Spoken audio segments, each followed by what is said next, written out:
Thanks for tuning in to Front Porch Conversations here at Advent Christian Village. Today we're at the Harmony Center, and we thought it would be a little more beneficial than being on a porch somewhere where it's over 100 today. But thank you for joining us, Cathy and Ron Oberg. Would you tell us where you live and how long you've lived here?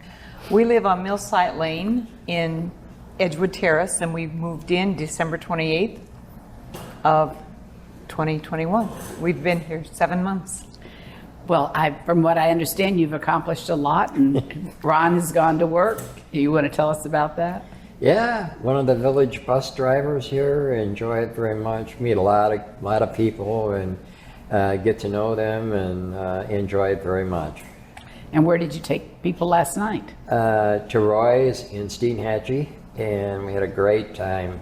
We had a full bus load last night, so it was a wonderful time. Did anybody not order seafood? No. The last time I was there, I didn't see anybody not ordering seafood either.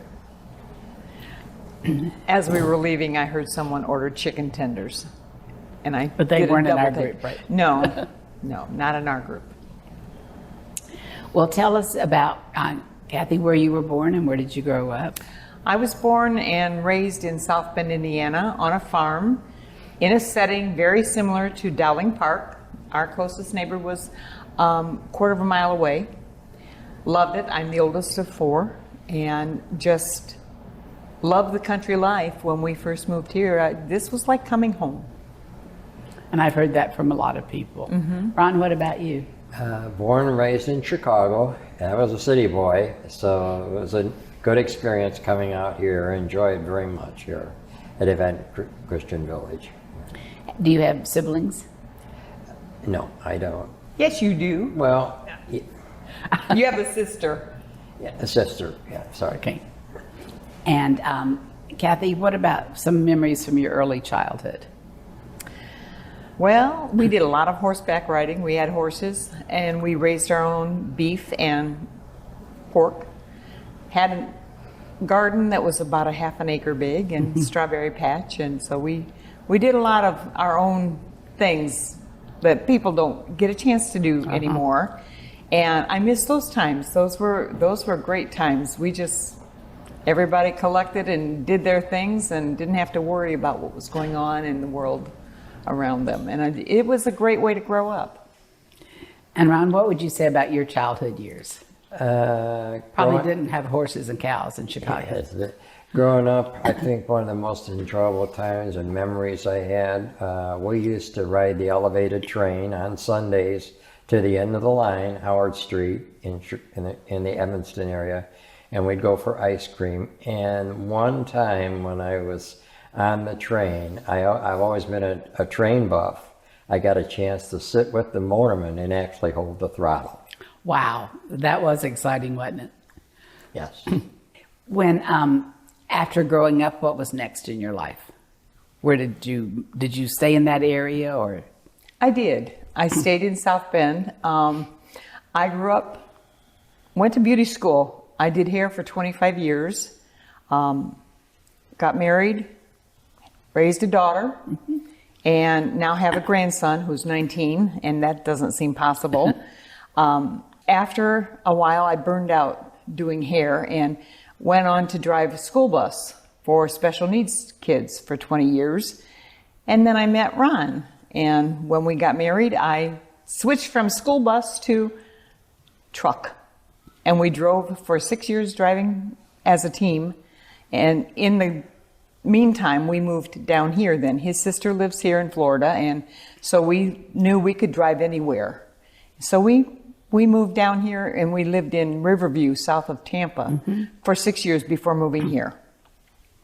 Ron, what was your first job? Truck driver in Chicago.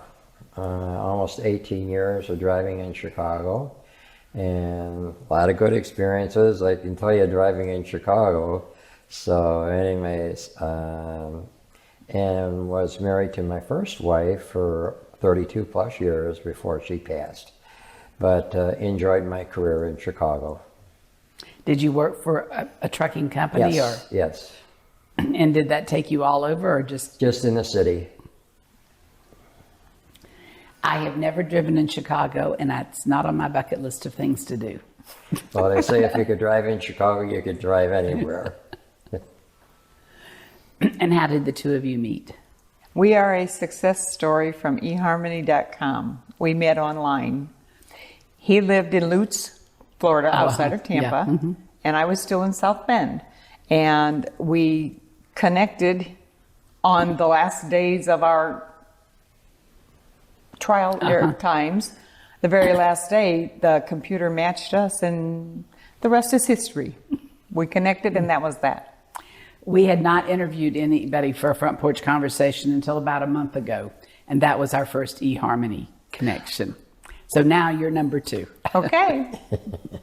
But it's interesting to see how people's lives path wouldn't have crossed without that connection. Well, yes, with me in Indiana and him in Florida, we never would have connected otherwise.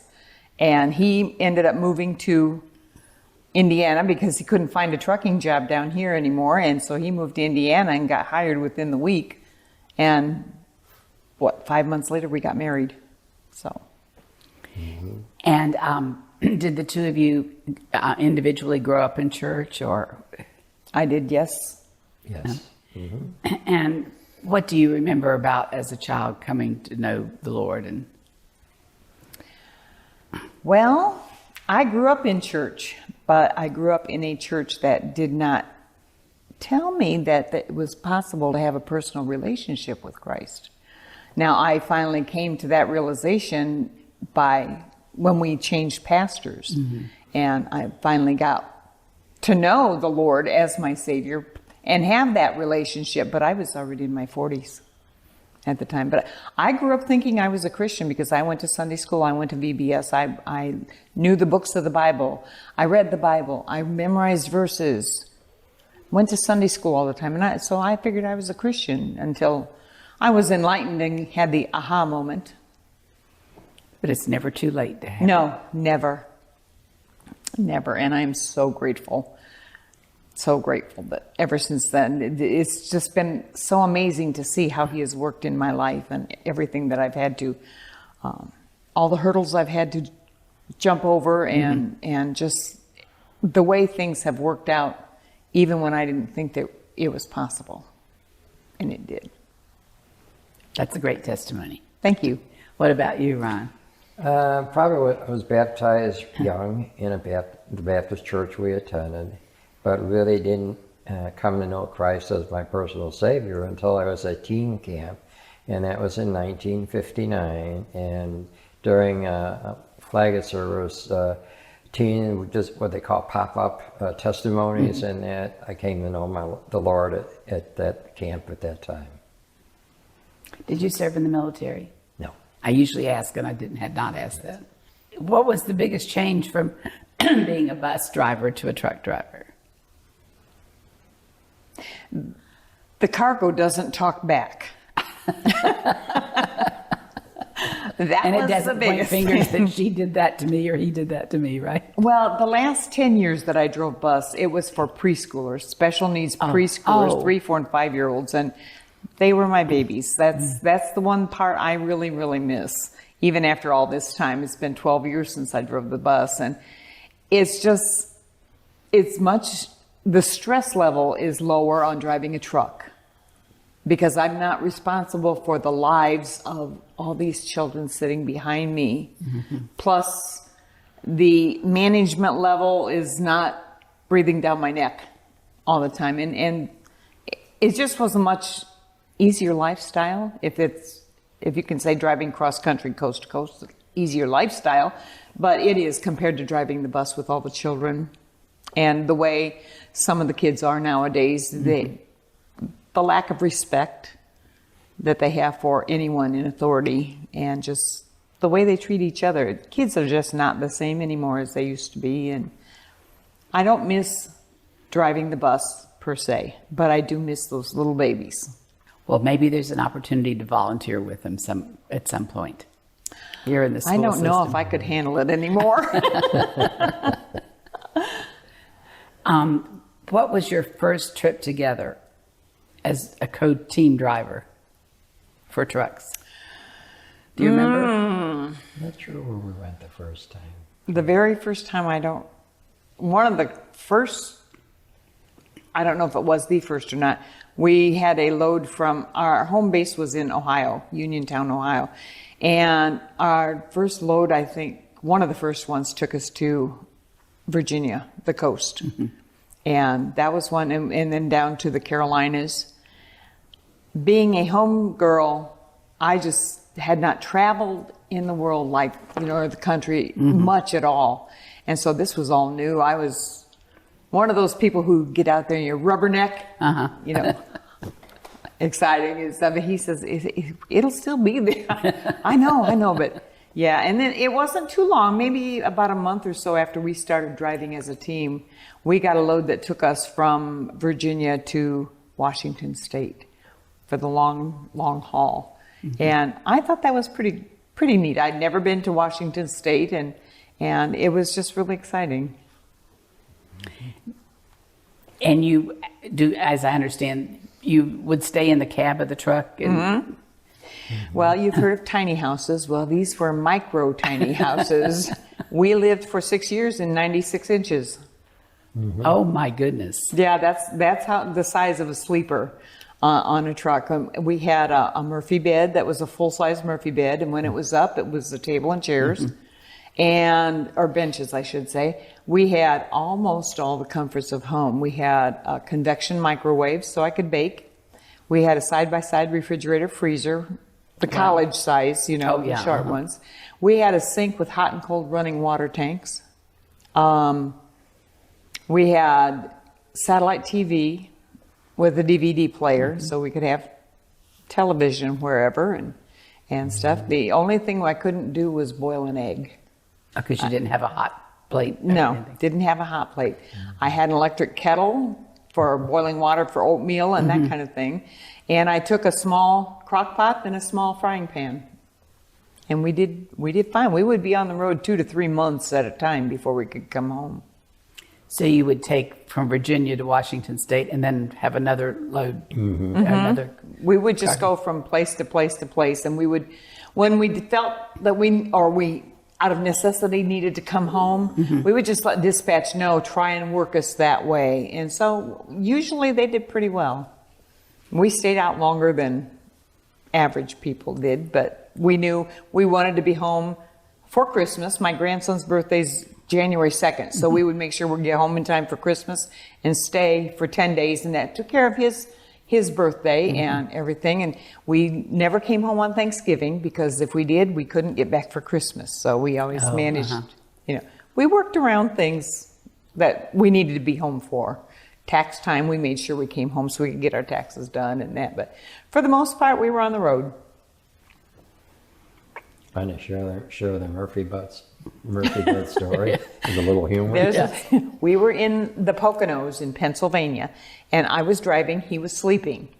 Well, it was about time for him to be waking up, and I heard a little movement back there, so okay, he's going to be getting ready. Well, I heard some more movement, and he wasn't coming up front with me, and he wasn't coming up front, and I thought, what is going on? So I looked back, glancing, and I looked.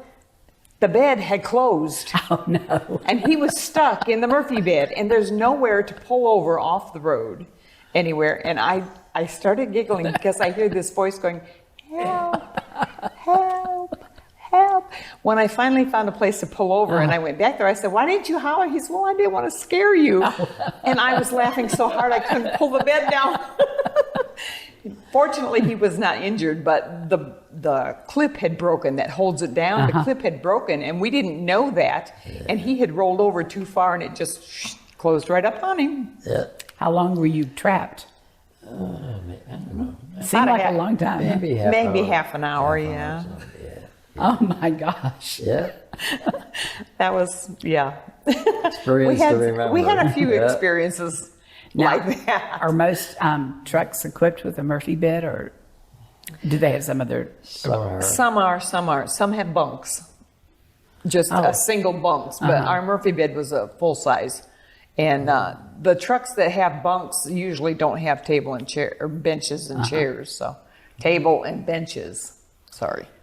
One of the things that a lot of people think Murphy beds, they're thinking, okay, it goes from when it flips up from foot up, right. or head up, whichever. The Murphy beds in the truck were sideways. Oh, That's okay. how he got caught down in. Yeah. That makes more sense because I was wondering, were you upside down or were you upright when you were caught? No, he was sideways. Thanks for clarifying that. Sure. And generally, do you just exchange drivers and drive all night, or do you stop somewhere? And Either way, it depends Okay. on the load that we have. There were times when our truck never got shut down except to fuel. We would run 24/7 until we ran out of hours. And then according to the government guidelines for DOT drivers, you can drive 70 hours a week.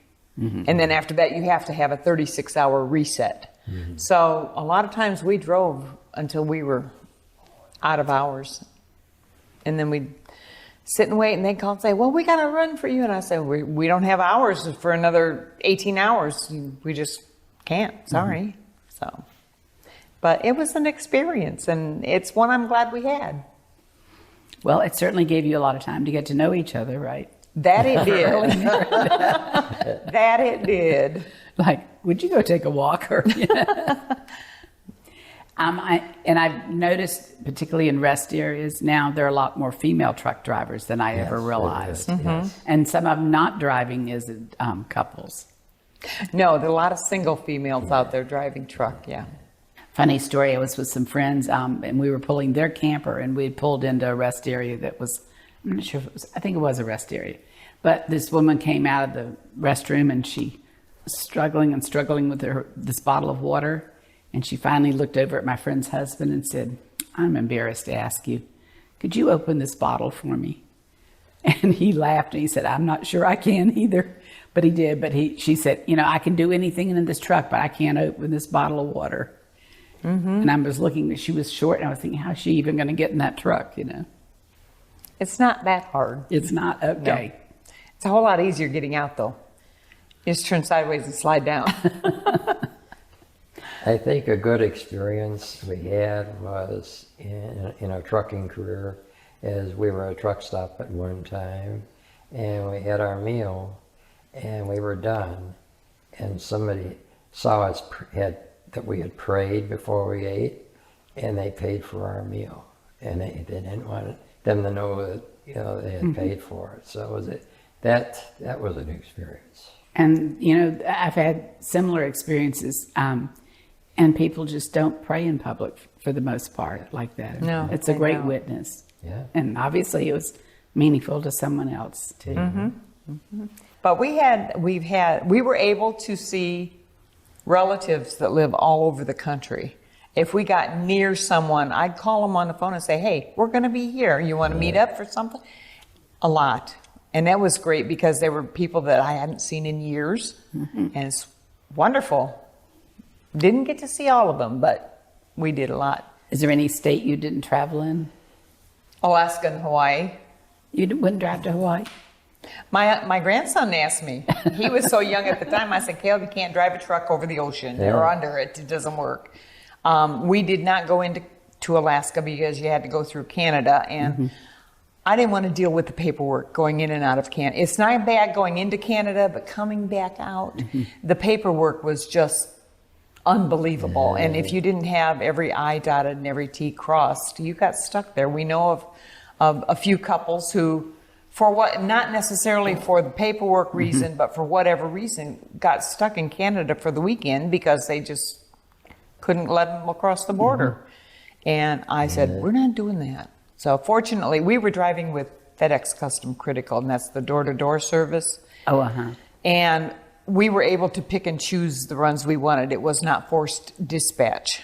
So if something came up that wasn't paying what we thought should be, we turned it down. Or if we did not want to go there, we just did not go. We just didn't answer the call on that one. So, but for the most part, we did hit all 48 continental states. That was my goal when we started out. And Maine was the only one we hadn't been to, and we did get a run there that kept us in Maine for a week. Good. What made you decide to get off out of the trucking business? I had an issue with my eyes. I had developed a condition that gave me double vision. Oh, that wouldn't be good. No, it wasn't. And this happened 6 months after we moved to Florida. And I had surgery, and they were able to correct it for the most part, but not perfectly. My vision was and is pretty much normal in that respect, but if I get tired or have a little eye strain or something, the double vision comes back, and I don't know when I can blink and it'll happen. I never know when it's going to happen. There's no symptoms or anything, it's just there. And consequently, I can no longer have a commercial driver's license. I can drive a car, but I cannot do a commercial vehicle anymore. So that took me off the road. He stayed on the road. Mm-hmm. He kept driving, and he drove trucks for a while, and then he started driving limousines around Tampa area. And that's what he was doing when we moved up here. And how did you become familiar with the village, and what? His sister is a little younger than I am, close to retirement age, but not there yet. And she had read about ACV in Guidepost magazine and kept it for future reference. She's single with no children. She says, this is a place I think I might want to check into for my retirement time. So last July, she said, I'm going to call and make an appointment for a tour when I'm on vacation in November. Will you guys go with me? Sure, we don't have anything else to do. Well, yeah, we can do that. So she called and made the appointment for November 3rd. We were all scheduled to come up for our tour. We found out a month after we discussed this that we have friends living here. Oh, really? Yes. They had moved up here during COVID. And we came up in September and visited them. They took us on a tour of everything, showed us around, and we loved it. So we went back home, started our application process and everything, and by the time our tour came November 3rd, we'd already been accepted. And so when we took our tour, we came with her. We saw the apartment we're actually living in now and fell in love with it. On the way home, I said, just so you know, she says, what? I said, we're not waiting for you. We're going now.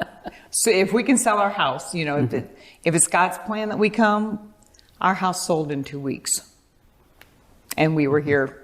But when the realtor called and said, it's sold, I said, I can't move before Christmas. I just can't do this. So we moved between Christmas and New Year's. And she is now retired and trying to sell her house and not having much luck at it. But as soon as her house sells, she's up here too. Do you know when the article was in Guidepost? I don't.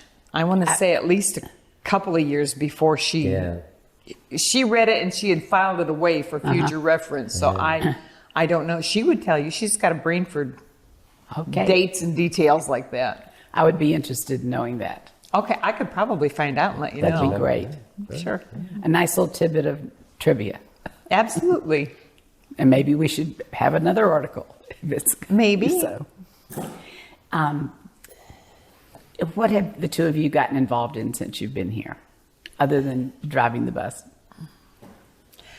I volunteer at the Rustic Shop 1 day a week and at Riverside Gifts 1 day a week, and I started a Scrabble group, and I started a hand and foot card group. Those are on Mondays and Tuesdays. And I help teach crocheting at the library, the public library. Oh, wonderful. 1 afternoon a week. And then, of course, everything else is going on. But you haven't been bored since you moved here? In fact, it's getting to the point now I'm going to have to start saying no, and I don't want to do that because I'm enjoying everything. And you've gotten involved in church here? Or somewhere? We come to some of the other, like the concerts and that kind of thing, but we joined the First Baptist Church in Live Oak. Oh, okay. And there are quite a few residents from here that are members there as well. Yes, there are. It's very, very much like the church. Of course, we were going to a mega church in Tampa, outside of Tampa. But the preaching and everything is very similar to that church. So And we've joined the choir there, so. Both of you are choir members? Yes, we are. Yeah. The my thought was, tell us what our viewers what you like about the area, not just the village. Have you explored? I know you've been now to Steenhatchee with the bus, but other things that you've done. There's no traffic compared to Tampa. It's just, I love, like I said, growing up in the rural community. I absolutely love it. And it's just nice, quiet, peaceful. Just a slower way of living. Anything else you want to add, Ron? I would say probably when you're getting to see other places that I haven't seen before in the area, just really very enjoyable. And so that's kind of where that's at. So. Well, we'll look forward to your sister being here and tell her she has a date for Front Porch Conversation when she moves. I'll tell her. Thank you so much for tuning in. Hope we'll see you again on TV.